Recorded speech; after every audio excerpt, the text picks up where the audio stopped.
you want to advance freedom in this world, then this is one of the most important videos that you will ever watch. This video is going to go over how to have a productive conversation about freedom. Because most people who reject libertarianism or anarcho-capitalism or voluntarism or any of these ideals, they're not stupid or evil or malicious. They are normal people just trying to solve real problems with really the only framework that they've ever been taught. And if you approach these conversations as a debate to be won, you will fail. That's not the goal here. If you approach them as a process of understanding, of sparking curiosity, and really for principle clarification, you will succeed far more often than you think. And I know because I've been doing this for quite a while now, over about 2 decades, and this video is about how to do that effectively. So first, understand the environment you're operating in. Most people grew up in a system where government authority is treated as the default. It's necessary, and if anything, it's morally neutral to these people. So they did not choose this belief. It was absorbed through school and media and law and culture over their entire lives, their entire upbringing.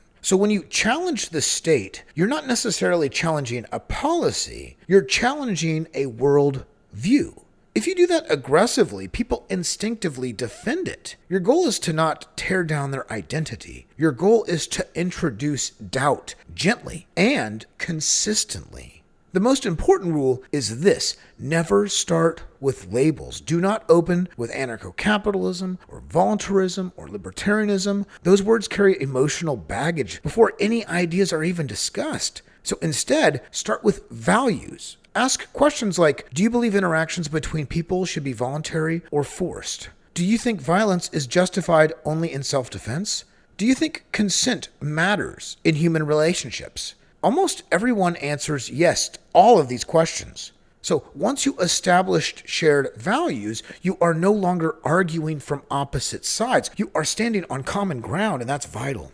Second, ask more questions than you make statements. Most people have never been asked to defend the moral foundation of government power. So instead of saying the state is coercive, what you should ask is, well, what happens if someone refuses to pay the tax? What happens if they continue to refuse?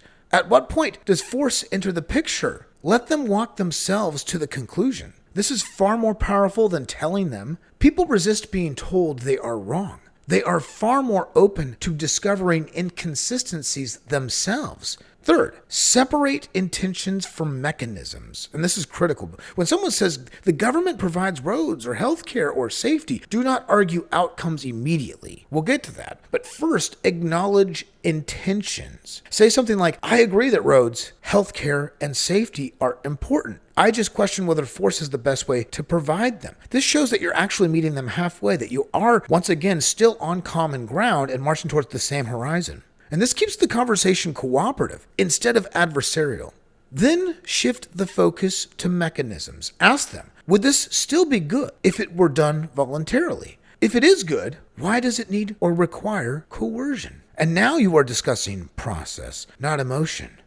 Fourth, avoid utopia traps. One of the most common responses you will hear is, that sounds good in theory, but not in reality. Do not take the bait. You are not proposing a perfect world. You are questioning the moral legitimacy of force. So a good response in this case would be, I'm not claiming perfection. I am asking whether something is justified. And then follow it up with something to the effect of, if something is wrong for an individual to do, why is it suddenly right when done by a group?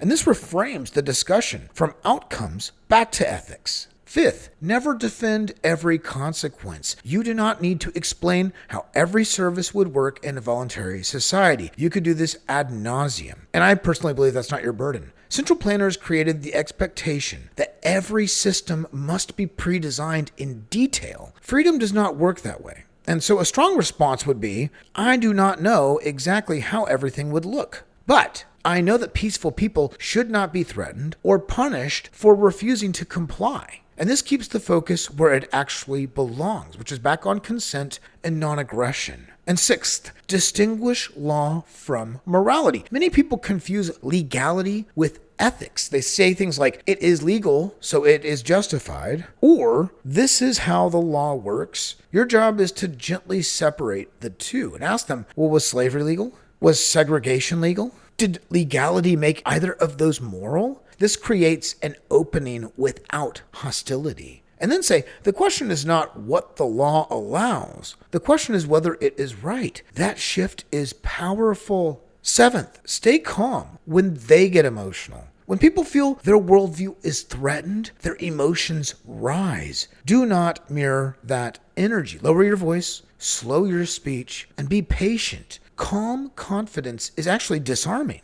If they raise their voice, it usually means they are running out of logical footing. Your calmness becomes a contrast that others do notice. Eighth, know when to stop. Not every conversation needs to end in agreement. Sometimes the win is planting a seed. If the discussion becomes circular or hostile, just say, this might be something worth thinking about later. I appreciate you talking through it with me. Leaving respectfully keeps that door open too. People often revisit these conversations privately long after they end. This is not a sprint. It's more of a marathon. Ninth, model the society that you advocate. If you believe in voluntary interaction, mutual respect, and peaceful cooperation, we actually need to embody those traits ourselves. So do not insult, do not mock, do not dehumanize. Your behavior is part of your argument. If freedom advocates act calmer, kinder, and more reasonable than authoritarians, that contrast speaks louder than any theory. Finally, remember this. You are not trying to convert people.